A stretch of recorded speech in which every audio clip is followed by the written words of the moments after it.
Hello আমার কুলুমুলু বন্ধুরা, কেমন আছো তোমরা? নিশ্চয়ই অনেক ভালো আছো। আমি তোমাদের ভালো রাখতে তোমাদের সব মজার মজার গল্প নিয়ে আসি। তোমরা প্লিজ আমার চ্যানেলটি সাবস্ক্রাইব করে আমার সাথে থেকো। তো চলো দেরি না করে শুরু করে দিই আজকের ভিডিও। আজকে শোনাবো ম্যাডাম আর ছাত্রের ভালোবাসার গল্পের দ্বিতীয় অংশ। যারা আমার আগের গল্পটি শুনোনি, শুনে এসো এন্ড স্ক্রিন থেকে দেখে নিও কেমন। নাহিদ পানিতে নেমে বসে আছে। উনি এসে একটু হেসে বললেন, দুঃখিত, একটু গোসল না করে আসার সাহস হলো না। গা হাত এত ঘেমে ছিল।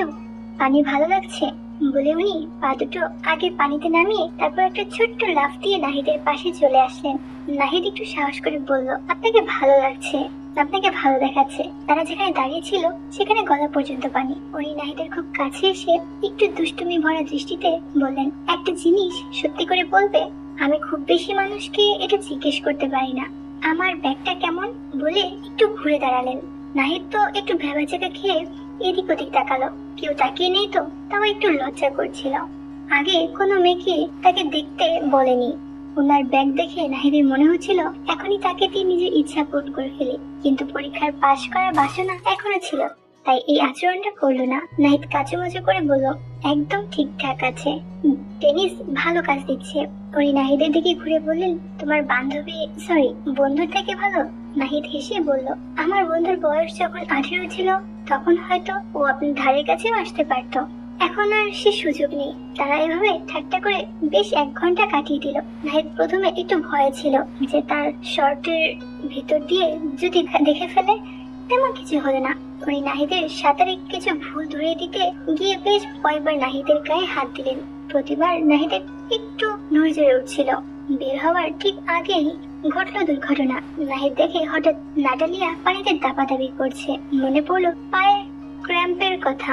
নাহিদ দ্রুত গিয়ে ওনাকে এক হাত দিয়ে জড়িয়ে ধরলেন, সাথে উঁচু জায়গায় নিয়ে আসতে গেল। উনি নাহিদকে কাছে দেখে একটু কাত হয়ে গেলেন যাতে নাহিদ সহজেই উনাকে ধরতে পারে। কাছে গিয়ে ওনাকে জড়িয়ে ধরতে নাহিদের বুকে ওনার পিঠ ঠেকলো। নাহিদেরটা একটু ঝাঁকি দিয়ে উঠলো। নাহিদের হাতটা পড়েছে ওনার ওই দুটোর উপর। বাম হাতের তালুতে অনুভব করতে পারছে তার ওই দুটো। নাহিদ অনেক কষ্টে ওনাকে নিয়ে আসলো এক কিনারে। উনি একটু হাঁপাচ্ছে, সাথে নাহিদও। উনি একটু হাসার চেষ্টা করে বলেন, আজকে তুই না থাকলে হয়তো বাঁচতামই না। লাইফ গার্ডরাও তো দেখে না কিছুই, চলো যাওয়া যাক। উনি আগে বেরোলেন।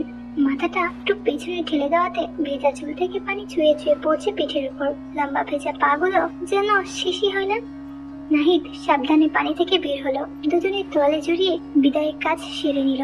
যাওয়ার আগে উনি ধন্যবাদ বলে নাহিদকে জড়িয়ে ধরে নাহিদের ঠোঁটের ঠিক পাশে চুমু খেলেন। ওনার ভেজা শরীরটা নাহিদের শরীরের সাথে লেগে আছে, ওনার ওই দুটো নাহিদের বুকের সাথে লেগে আছে। তারপর তারা বাসায় চলে গেল।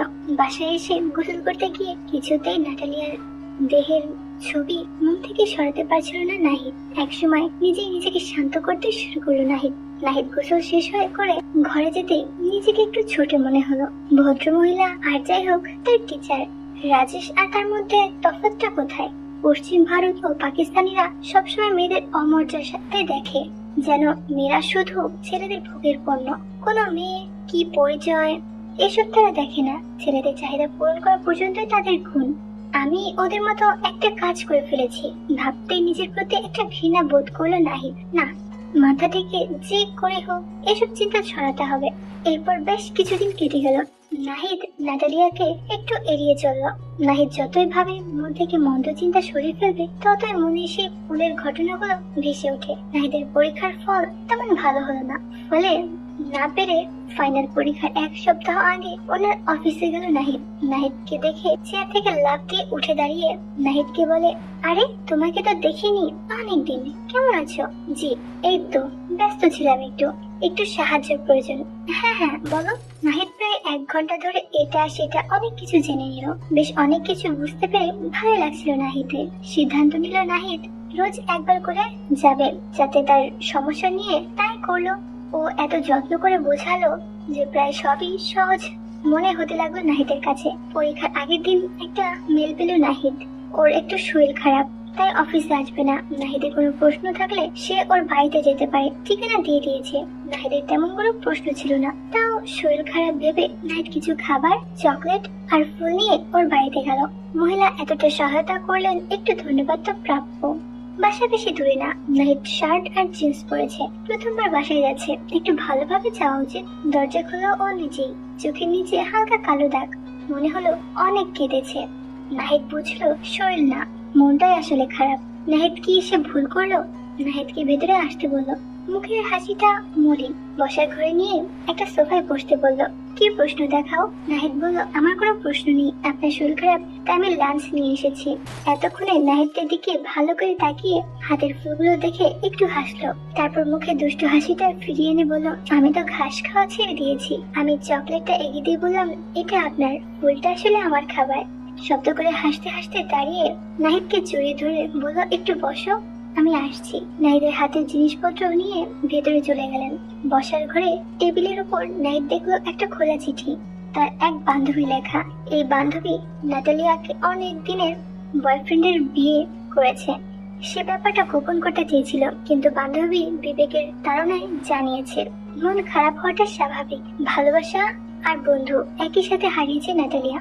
একটা মেরুন ড্রেস পরে ফিরে এলো নাটালিয়া।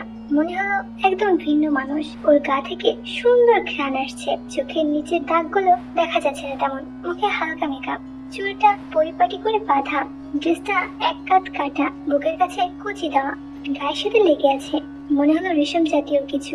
জামার গলা বেশ বড়, ওই দুটোর বেশ খানিকটা দেখা যাচ্ছে। কি সুন্দর, কোনো দাগ নেই, ঘাস নেই। সাদা মানুষের চামড়া দেখলে মনে হয় রক্ত শূন্য, কিন্তু এই চামড়া একটু বাদামি, তাই বেশ লাগে। জামাটা মাঝ মেরুতে উঠে গেছে, পাগুলো আজ যেন আরো লম্বা লাগছে। তা দেখে নাহিদের গলা শুকিয়ে কাঠ। নাহিদকে নিয়ে গেল ও খাবার টেবিলে, সেখানে নাহিদের আনা ফুলগুলো সাজানো আর লাঞ্চ রাখা। তারা খেয়ে গল্প করে কাটালো বেশ কিছুক্ষণ। নাহিদ দেখলো ও বেশ খুশি। নাহিদের ভালোই লাগলো ওকে আনন্দ দিতে পেরে। বেশ কবার ও নাহিদের গায়ের সাথে গালা গেল। নাহিদের চোখ বারবার ওর ওই দুটোর দিকে যেতে লাগলো। জামাটা আরেকটু নিচে নেমে গেছে এতক্ষণে। কি সুন্দর! নাটালিয়া নাহিদকে ভালো করে দেখলো, তারপর উঠে এসে নাহিদের পাশে বসলো। এক দৃষ্টিতে একটু তাকিয়ে থেকে কিছু না বলে চোখ বন্ধ করে নাহিদের ঠোঁটে একটা চুমু দিল। নাহিদের মনে দ্বিধা চলে গেল, ওর নাহিদকে ভালো লাগে। নাহিদ এক হাতে তাকে কাছে টেনে নিল। নাহিদ ওর ওই দুটোতে ছুঁয়ে দিতে লাগলো। ওর দেহ কেঁপে উঠলো। নাহিদ আবার আরো বেশি করে আদর দিতে লাগলো। নাহিদ সবকিছু খুলে দিল। এত সুন্দর সবকিছু কল্পনাকে যেন হার মানায়। সে নাহিদের আরো কাছে চলে আসলো। নাহিদের অবস্থা খারাপ, ও একটু পেছনে সরে গেল, হাতটা বের করে ফেললো। একটু অস্বস্তি সাথে নাহিদের দিকে তাকিয়ে দ্রুত নিজের জামাটা ঠিক করে বলল, আমি দুঃখিত, এটা আমার ভুল হয়েছে, আমাদের এটা করা উচিত হয়নি। তুমি আমার থেকে অনেক ছোট, আর তুমি আমার ছাত্র। আমার মনে হয় এখন আমি একটু একা থাকতে চাই। নাহিদ উঠে গিয়ে একটু পরিষ্কার হয়ে বাড়ির দরজার কাছে গেল। নাটালিয়া দরজা বন্ধ করে আসলো। আমার তোমাকে বাধা দেওয়া উচিত ছিল। না না, আমারই ভুল। দেখেন, তুমি এটা নিয়ে মন খারাপ করো না।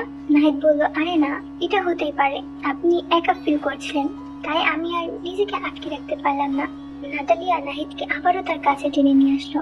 তারপর নাহিদ তার বেডরুমে নিয়ে গেল। নাহিদ এবার তাকে সেই সুখ দিল। নাহিদ ওর উপর শুয়ে মুখে চুমু দিল। ও নাহিদের কানে কানে বলল, আমার বাড়িতে খুব একা লাগে, তুমি আজ রাতটা থাকবে আমার সঙ্গে? তো বন্ধুরা, বুঝতেই পারছো, তারপর রাতে আরো কিছু সময় ভালোবাসার আদান প্রদান হয়েছে। তো বন্ধুরা, কেমন লাগলো আমার আজকের গল্পটি? আমি জানি আমার গল্প শুনে শুনে অনেক সুখ পেয়েছ। আমি তোমাদের সুখ দিতেই তো তোমাদের জন্য সব মজার মজার গল্প নিয়ে আসি। তোমরা প্লিজ প্লিজ আমার চ্যানেলটি সাবস্ক্রাইব করে আমার সাথে থেকো। এখন নিজেকে শান্ত করে নাও, কেমন? Bye bye.